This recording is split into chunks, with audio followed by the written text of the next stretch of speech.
ሰላም ኩራትን ፍትዋትን ተመልከትና ለሞውን ከም ትልሙድ ሓድሽን ኣገራምን እዋናውን ዝኾነ ሓበሬታ ሒዝና ናባኹም ኣቢልና ኣለና ናይ ሎሙ ዛዕባና ዝኸውን ብዛዕባ ብዙሓት ጉዳያት ይኸውን ሓደ ክልተ እንዳበልኹ ድማ ብዝርዝር ናባኹም ከብለየ ምሳይ ክትጸንሕውን ክነግረኩም ይፈቲ በዛጋጣሚ ናይ ድማ አንስ ዛዕባና ዝኸውን ጉዳይ ኣድያም ስብሓቱ ዝሓዘቶ ሓድሽ ፍቅረኛን ከምውን በዓል ገዛኣ ዝነበረ አሁን ዮሐንስ ውን ዝገጠመው ሓድሽ ጉዳይ አሎ ናብ እስር ቤት ውን ዘብጽሑ እዩ ተባሂላሎ ማለት እዩ ኻሊውን ሰለማዊት ዮሐንስ ማለት እዩ ሰለማዊት ዮሐንስ በጣም ብዙሕ ነገራት እንዳገበረት ዝመጻት ብፍላይ ብትግራውነተይ ይخርዒ እንዳበለት መጽያ ነይራ ኣብ ስዊዘርላንድ ድማ ብዝተፈላለዩ ዜጋታት ግፍዕ በጽሕዋ አሎ ማለት እዩ ዛሓፍትና እንታዩ ዝብል ነገር ሰፊሑ ናባኹም ክነብለይና ድሕርዛ ሓጻር መሰጋገሪት ሙሉእ ትሕዝቱ ናባኹም ከብለየ ሰናይ ጻንሒት ሰናይ ምክታል ክኾነልኩም ይምነ ሼር ላይክ ሰብስክራይብ ብምግባር ድማ ናብ ብዙሓት ክበጽሕ ክትሓባበርኒ ይፈቲ ሰናይ ጻንሒት ሰናይ ምክታል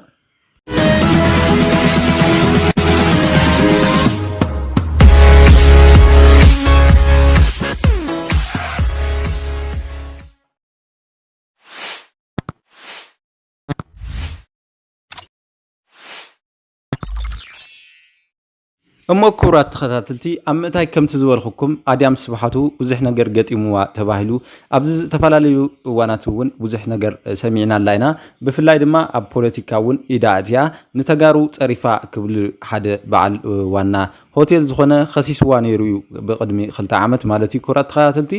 ኸዚ ድማ ካሊእ ሓበሬታ ሒዛ ያ መጽያ ዘላ ማለት እዩ ዛሓፍትና እንታያ ሓድሽ ፍቅረኛ ሒዛ ከምኡውን ንሕርር ክተብሎ ነዚ ናሆም ዮሐንስ ወይ ናሆም መሰታ ማለት እዩ እሱውን ብዙሓት ደርፍታት እንዳነበዐ ከምኡውን ፍቅሩ እንዳገለጸ ወራዳ እንዳበሉውን ብዙሓት አርቲስታት ዝጸርፍዎ ዝነበረ ሓውና ሕዚ ድማ መጨረሻው ጽላለ ኮይኑ ኣብ ኣዲኡውን በትረልዒሎሎ ማለት እዩ እንታይ ኮይኑ ዘሎ ተባሂሉ ኣብ ዝተጠየቀሉ ክብራት ተኸታተልቲ ሰበይቱ ንዑ ክተብሽቕ ወይ ድማ ንዑ ክትሕረር ካሊእ ፍቅረኛ ሒዛ ተላዒላ ፎቶ ፖስት ኣብ ዘለቶ ናይ ኢንስታግራም ኣብ ቲክቶክ እውን ቪድዮ ሰሪሓ ለቂቃ ነይራ በዚ ተግባራ እዚ ድማ ዓዝዩ ሓሪቑ ከምውን ዝገብሮ ዝጠፍኦ ኮይኑ ነዲኡ ብጽፍዒት ወቂዩ ፌንተን ቂልዋ ዘሎ ማለት እዩ ኣዲ ድማ ኣብ ዝተፈላለዩ ሆስፒታላት አዲስ ማለት እዩ እንዳተሐከመት እያ ትርከብ ምክንያቱ ብእንጭራሮዊት ስለ ዝወቃዓ ብጽፍዒት ማለት እዩ ኣብ ጉንዲ ዝና አካባቢ ውና ኣስሒታ ወዲቃ ከምውን ዓይናውን ምራይ ኣቢዋ ከም ዘሎ ተናዲዱ ነዚ ተግባር ድማ ክጽጽቶ ኺኢሉ ኣሎ ብጸጸት ድማ ዝተፈላለዩ ዝገብሮ ነገራት ርእሱ እንዳመንጨተን ከምውን ዓይኑ ከጥፎ እንዳበለን ብኣሳሒታ ማለት እዩ ዓይኑ ከጥፎውን እንዳበለ ይዝርከብ ማለት እዩ ነሆም መሰታ ካብቶም ብጣዕሚ ስሜታዊ ዝኾኑ ብስምዒቱውን ሓሳባቶም ዝገልጹን ከምውን ደርፍታቶም እውን ተሪና ምስ ህይወቶምን ከምውን ምስ ፍቅረኞም ወይ ዝተከሓድሉ ካራክተር ሒዙ ናብ ብዙሓት ደርፍታት ዝቀርብ እዚ ሓውና ማለት እዩ እዚ ድማ ፍቅረኙ ስለዚ ኣበየቶ ብጽፍዒት ነዲኡ ወቂዑ ሰበይቱ ዝረኸበ ስካብ ዝመስሎ ቀጥቂጥዋ ኣሎ ማለት እዩ ካሊእ ድማ እንታዩ ኣድያም ስብሓቱ ማለት እዩ ምስ ኣቦይ ስብሓቱ እውን ብዙሕ ነገር ጀሚራ እንዳተባሃለት ብፍላይ ሞኒካ ድማ ክተዋርዳ ሰሚዕናያ ነይርና ኢና ብፍላይ እዛ ሞኒካ ትበሃል እውን ኣብ ሶሻል ሚድያ ከም ዕብዲት ገይሩ እዩ ሰብ ዝቆፅራ ብጣዕሚ እውን ቁም ነገርን ከምውን ብጣዕሚ ጽቡቕ ዝበሃል ሓሳባት እውን ተውጸሉ ሰዓታት እውን ንፈልጥ ኢና ማለት እዩ ብፍላይ ድማ ኣብቲ ጦርነት ሰዓት ወይ ኣብ ኢትዮ ኤርትራን ከምውን ኣብዙ ናይ በቀደማይ እውን እንተሪና ቅድሚ 2 ዓመት ማለት እዩ ኣብ ትግራይ ዝነበረ ጆኖሳይዳዊ ዝተባሃለሉ ኩናት ማለት እዩ ኣብኡ እውን ብዙሕ ነገራት ብዙሕ ሓሳባትን ብዙሕ ደገፋት እውን እንዳሃበት ዝመጸት ያ ማለት እዩ እዛ ሓፍትና ሞኒካ ሕዚ ግን ነዚኣ ምሰቦይ ስብሓት እውን ዝተፈላለዩ ብዕልግናን ሽርሙጥናን እንዳገበርክ ክትብል እውን ኣብ ዝሓለፈ ኸሲሳታ ነይራ ማለት እዩ ኣብ ሶሻል ሚድያ እውን መነጋገሪ ዛዕባ ኮይኑ ጸኒሑ ነይሩ ማለት እዩ ኩራት ተኸታተልቲ ዝሮ ግን ስራሕ ትሰርሐላ እሱ ድማ እንዳነበዐ ከምውን ጓዳ ኣዲኡ እንዳሓሰየ ይውዕል ኣሎ ማለት እዩ እዚ ሕማቕ ሰብ እዩ ክብልዎ እውን ሰሚዕናዮ ነይርና ቅድሚ ሕዚ ብፍላይ ኣድያም ድማ በቱ ዝነበሮም ፍቅሮም ብጣዕሚ ጽቡቕ ከም ዝነበረት ኣብ ፍቅራን ትከናኸኑ ከም ዝነበረትን ንሱ ግን ኣብ ክንዲ ምጥባር ንዓኣ كحفران كمون كشمران سلز خاله እዩ ካብ ሓዳሮምን ከምውን ካብ ፍቅሮምን ዝተፈላለዩ መግለልትታት ኣመንጎም ዝበጽሕ ዝነበረ ማለት እዩ ተባሂሉ ኣሎ ሞኒካ እውን እንትኾነት ናብ ሶሻል ሚዲያ ወጽያ ዝተፈላለዩ ሓሳባት ይባላ ማለት እዩ ብፍላይ እዛ ሞኒካ ማለት እዩ ትበሃል ንኣድያም ስብሓቱ ጸሚዳ ሒዛታ ነይራ ምሰቦይ ስብሓቱ እውን እዞም ውድብ ሕወሓት መስራቲ ዝኾኑ ዋላ እንተሪና ነኦም እውን ምስ ርክብ ከም ዝጀመረት እንዳተናገረት ያ መጽያ ማለት እዩ ኩራት ተኸታተልቲ ሰብ ኣብ ናቱ ህይወት ንከይነብር እውን ብፍላይ ከምዚኦም ዓይነት ሰባት እውን መቐስ ዝኾኑ ማለት እዩ ነቲ ህይወቶም ክዘርጉ እውን ክኢሎም ኣለዉ ተባሂሎም ኣለዉ ኣብ መንጎ ነሆምን እታ ኣድያም ስብሓቱ ሓፍትና ማለት እዩ ብፍላይ ድማ ቅድሚ ሕዚ ተጋሩ ጸሪፋ ተባሂላ እውን ተኸሲሳ ነይራ ናብ ቤት ፍርዲ እውን እስካብ ምብጻሕ በጺሓ ነይራ ድሓር ግን ብገንዘብ ኣቢላ ከም ዝወፀት እውን ብዙሕ ሕሜታ ሰሚዕና ነርና ማለት እዩ ኩራት ተኸታተልቲ ኣድያም ስብሓቱ ድማ ካብ ኤርትራ ተወሊዳ ዝዓበየትሉ ኣብ ኣስመራ ከም ዝኾነ እትናገር ካብ አንደበታ ማለት እዩ ነሆም ድማ ኣብ ከባቢ ጥቃ ገጠር ኣስመራ ዝርከብ ቦታታት ኣብኡ ተወሊዱ ዝዓበየ እንትኾን ብሲኒማ ድማ ወይ ድማ ብስነ ጥበብ ኣብ ኮሌጅ ኣስመራ ኣብ ዝመሃርሉ ኣብኡ ብፍቅሪ ተራኺቦም ድሕር ምልምማድ ድማ ናብ ፍቅረኛኦ ማለት ናብ ስሩዕ ሓዳሮም እውን ውልድ እውን እስካብ ምውላድ ዝበጽሕሉ ነገር ነይሩ ማለት እዩ ኩራት ተኸታተልቲ ድሓር ድማ ብዙሕ ነገር ናብ ኤርትራ ካብ ኤርትራ እውን ናብ ኢትዮጵያ ናብ ኣዲስ አበባ ሓዲጋቶ ከም ዝመጸትን እሱ ድማ ብንብዓት ነዲኡ ከምኡውን ቤተሰቡን ይርብሽ ከም ዝነበረን ዝተፈላለዩ መስተታት እውን ብጣዕሚ ይሰቲ ከም ዝነበረን ከምኡውን ኣስመራ ዝተባሃለ ቢራ እውን ብበዝሒ ኣብ ገዝኡ ከም ዝተረኸበሉን ፖሊስ እውን እንተኾነ ኣብ ዝዕገርገረሉ ሰዓት ናብ ፖሊስ ጣብያ ንምውሳድ ኣብ ዝፈተሽዎ ገዝኡ ንኣሳት 3 ካሳ ዝኣክል ብ24 ማለት እዩ በዝሑ ኣብ ገዝኡ ከም ዝተረኸበ እዩ እንዳተሓበረ ጸኒሑ ማለት እዩ ቅድሚ ሕዚ በቲ በለበቲ ግን እዛ ሰበይቲ ማለት ኣድያም ስብሓቱ ማለት እዩ ኻሊእ ፍቅረኛ ሒዛ ደልቀቕ ዝበለ ህይወትን ከምኡውን ፍቅረኛ ይሕጉሳ ከም ዘሎን ሃብታም እውን ከም ዝኾነን መኪና እውን ውህብቶ ከም ዝሃባን እንዳገለጸት ያ ትርከብ ማለት እዩ ብፍላይ ኣብ ቲክቶክ ኣብ ናታ ገጽ እውን ኣቲኹም ተትሪዎ ንባዕሉ ዝተፈላለዩ ምስ ትወዲ ዘለዋ ርከብ ክጥንክር ከም ዝኽእልን ንቐጻሊ እውን ዝመልሶም ሓይል ከም ዘየለን እንዳተናገረት ያ ትርከብ ከምኡውን ናሆም መሰታ ማለት እዩ ናሆም ዮሐንስ ሕርር በል አንታ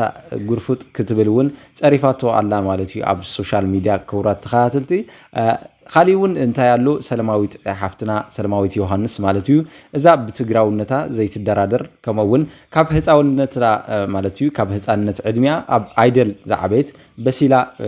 زوصتون تبحال حنتي وريت درافيت حفتنايا كاباتن بتعمي وريات كابزن زبالا مالتيو تغارو درفتي كمون ايرتراويان ون تا بقدميت بزح سب زسرعه اب ايدل ون بزح شلماتات زتبركتلا حفتنا لوم دما اب سويزرلاند خيدا نكونسرت مالتيو امبر تغارالاي زبد درفي بمدرافا زتفالاليو نغرات ون ابزيوانا بصيحملا الله مالتيو بصيحوالو انتاي بصيحوا زبل نغر انترينا بتعمي زحزن نغر حفتنا سلاماويت نتغارو قدم حزون انترينايا نو ولقايت ዝኾኑ ተፈናቀልቲ ማለት እዩ ካብዙ አልበም ወጪ ዝነበረ ካብ ሰናይ ዝብል ደርፍ ማለት እዩ እቲ ሽይጣት ፍርቂ ማለት እዩ 50% ንተፈናቀልቲ ወልቃይትን ከምኡውን ተጸገሙ ናይ ወልቃይት ማሕበረሰብን ንኦም ክኸውን የዝደሊ ክኸውን ኣለዎ ኢላ ተናጊራ ነይራ ማለት እዩ ካብዚ ዝለለውን እንበር ተጋዳላይ ዝብል ኣብ አዲስ አበባ እውን ኣብ ጦርነት እንዳሃለ ትግራይ ማለት እዩ ደፊራ ናብ ተመልከቲ ወይ ኣብ ስቴጅ ወጽያ እንበር ተጋዳላይ ብምድራፋውን በሃይላንድን በኻሊን መጉዳእት በጽሕዋ ኣብ ከባቢ ዓይናን ከምኡውን ኣብ ድሕሪት ሳውን ጎዲኦም ስለዝነበሩ ንዝተፈላለዩ ዳርጋ ናብ ዓመትን ገለን ዝኾኑ ድማ ጠፊያ ምንባራ ዝፍለጥ እዩ ካብ ሶሻል ሚዲያን ከምኡውን ካብ ዝተፈላለዩ ኮንሰርትታት ማለት እዩ ክብራት ተኸታተልቲ ንሎም ግን ኣብ ስዊዘርላንድ ኸይዳ ብዙሕ ፈተና ገጢምዋ ኣሎ ብፍላይ በኣምሓሩ ገጽ ማለት እዩ ብጣዕሚ ትችት በዚሕዋ ኣሎ ኣንቲ ክፍእቲ ትግራዊት ክብልን ኣንቲ ካሕዳም ክብሉውን ስኺ በአማርኛ ከምዘይ ሃፍተምኺ በአማርኛውን ብዙሕ ነገር ከምዘይ ስራሕኺ ሕጂ ግን ኣብዚኣ በጽሕኺ ጠሊምኽና ክብሉውን እንዳጸረፉዋ እዮም ዝርከቡ ብፍላይ ድማ ከም መኒ ዝበሃል ኣብ ሶሻል ሚዲያ ይቅሬታ ኣይሓስብዎን እምበር ብደንቢ ስሙ እዚ ወፂኡ ሞጣ ዝበሃል ይቅሬታ ሞጣ ዝበሃል ዓውዓው እንዳበለ ኣብ ሶሻል ሚዲያ ንፈልጦ ስውን እንተይ ተረፈ ክጸርፋን ከምኡውን ተጋሩ ክንቋሽሽን ሪናዮ ኣለና ማለት እዩ ኣብ ሰሙን እዚ ኣብ ሶሻል ሚድያ ብፍላይ እሱ እውን እንተኾነ እቲ ትግራዋይ ኣይገደፎን እንዳመለሰ ጉንድእ ዝኑ ዝብል ፀርፊ እንዳፀረፎ እዩ ዝርከብ ማለት እዩ ክቡራት ተኸታተልቲ እና በቲ በለ በቲ ሰበይቲ ሓፍትና ማለት እዩ ስራሓ እንዳሰርሐት ከምኡውን ትግራውነታ እውን ብልጭ ኢሉ ንክራይ ቁልጭ ኢሉ እውን ከንፀባርቕ ዝገበረቶ ፃዕሪ ክነመስግና ንፈቱ ክብል እዩ ብዙሕ ሰብ ኣብ ኮመንት ከምኡውን ኣብ ቲክቶክ ገፃ እውን እንተሪኢኹም ኣብ ዝሰደድቶ ናይ እምበር ተጋዳላይ ኮንሰርት ኣብ ኣዲስ ኣበባ እውን ብዙሕ ኣታዊ ከም ዝረኸበትሉ እያ እንዳተናገረት ትርከብ ብሚልዮናት ናብ ዝባና ብዶላር እውን ከም ሰቲ ዝርብረበላ እዛ ሰለማዊት ሓፍትና ንሕዚኡ ኣብ ስዊዘርላንድ ከይዳ ግን ባምሓሩ ክትግፋእ ኺኢላ ኣላ ተጋሩ የሕዋታ ግን ኤርትራውያን የሕዋታ ግን መፂኦም ካብቲ ዝነበረቶ ብመኪና ዓጅቦም ናብ መደቀሲያን ከምኡውን ሻውር ክትገብር እውን ሓጊዞማ ክብሉ እውን ፈተውቲ ተጋሩን ፈተውቲ ሰለማዊት ዮሃንስ ክገልጹ እዮም ኽኢሎም ዘለዉ ብፍላይ ምስ ሰለማዊት ዮሃንስ ማለት እዩ ሰለማዊት ዮሃንስ ብጣዕሚ ካብቶም ጽቡቓት ዝበሃሉ ስነ ምግባር ዘለዎም ከምኡውን ምስ ብዙሓት ጥርጠር እውን ዝነበረት ቅድሚ ሕዚ ብፍላይ ምስ ዘመን ዓለም ሰገድ እውን ሰብ እንዳጠርጠራ መፅኡ ነይሩ እሳ ግን መሪፃቶ ዘላ ንሃሁ ቢትዝ ዝተባሃለ ንስ ትግራዋይ እዩ ወዲ መቐለ ውቕሮ ተዘይተጋገየት ውልዱ ኣብ መቐለ ነባርነቱ ዝኾነ ማለት እዩ ሙዚቃ እንዳሰርሐ ፊደል ፕሮዳክሽን ዝብል እውን ናይ ባዕሉ ፕሮዳክሽን ከም ዘለዎን ንክምዕብል ድማ ኣብ ጎድኑ ከም ዝፀንሐት እውን ኣብ ዝተፈላለዩ ቃለ መሕተት ዝተናገረትሉ ኣጋጣሚ እውን ርኢና ኣለና ማለት እዩ ክቡራት ተኸታተልቲ ዘመን ዓለም ሰገድ እውን እንተኾነ ኣብ ዝሓለፈ እንዳነበዐ ዝሰርሖ ናይ ሙዚቃ ኮንሰርት ነይሩ ንሰለማዊት ትመስል ጓል ርኢዩ ከም ዝኾነን ከምኡውን ሰለማዊት ዮሃንስ ዝብል እውን ወረቐት ናብ ስቴጅ ከም ዝደወረሉን ከምኡውን ሽልማት ከም ዝተበርከተሉን ብውሽጢ ሰለማዊት ዮሃንስ ሰዲዳት ለኻ ዝብል ማለት እዩ ከም ዝኾነ እዩ ነይሩ ዝብሉ እቶም ኣብቲ ስቴጅ ዝተረኸቡ ናይቲ ሽልማት ተሓዝትን ከምኡውን ካሸራትን ማለት እዩ ናይቲ ሆቴል እውን እንተኾኑ ብጣዕሚ ዝገርም ብዙሕ ሽልማታት ሸሊሞም ሰለማዊት ዮሃንስ ድማ ናትኻ ክትኸውን ድሌትና እዩ ትምኒትና እዩ ኢሎም ኣብ ዝተናገርሉ ስቴጅ ኣቋሪፁ ወይ ነቲ መድረኽ ኣቋሪፁ እዩ ኸይዱ ማለት እዩ ክቡራት ተኸታተልቲ ንምንታይ ከምኡ ገይሩ ዝብል ነገር እንተጠይቕኹምኒ እቲ ፍቕሩ ብጣዕሚ ክገልፀላ ከም ዝፀንሐን ከምኡውን ንሳ ንሆሆ ቢትዝ ሒዛ ናብ ኣዲስ ኣበባ ከም ተጓዓዘትን ኣብ ኣዲስ ኣበባ ድማ ቁንጦት ዝኾነ ንብረት ከምኡውን ኑሮ ከም ትነብር ዘላን እዩ ተሓቢሩ ዘሎ ማለት እዩ ምስ ሃሁ ቢትዝ ወይ ምስ ፊልም ፕሮዳክሽን በዓል ፊልም ፕሮዳክሽን ማለት እዩ ፊደል ዝብል ፊልም ፕሮዳክሽን ዘለዎ ኩላትና ብዙሕ ተኸተልትን ብዙሓት ኣጎላትን ኣብ ዝዋኑ እውን እንተኾና እንዳወደቓ ፍቕሮን ክገልፃ ዝረኣናሉ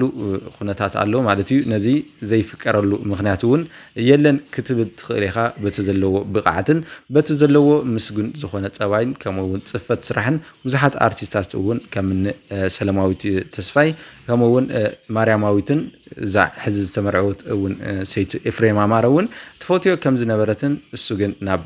ብዙሓት ክዳህብ ስለ ዘይከኣለ ናብ ስርሑ ጥራሕ ስለ ዘድሃበ እውን እሱ ነዛ ሓፍትና ሰለማዊት ዮሃንስ መሪፅዋ ኣሎ ማለት እዩ ብጣዕሚ ደስ ዝብል እዩ ፍቕሮም ድማ ናብ ዝለዓለ ደረጃ ክበፅሕ ሰናዩ ትምኒትና እዩ ከምኡውን ናብ ኩላቱ ክበፅሕ ሼር ላይክ ሳብስክራይብ ክትገብሩለይ ከምኡውን ዝተፈላለዩ ሓበሬታታት ቀዲሞም ናባኹም ክበፅሑ ድማ ነዛ ደወል ክትጥውቕዋ በዚ ኣጋጣሚ ክሕብር ይፈቱ ድሓን ኩንታ ንሎማዓንቲ ዝነበረና ሓበሬታ ነዚ ዝመስል ነይሩ ቻው ቻው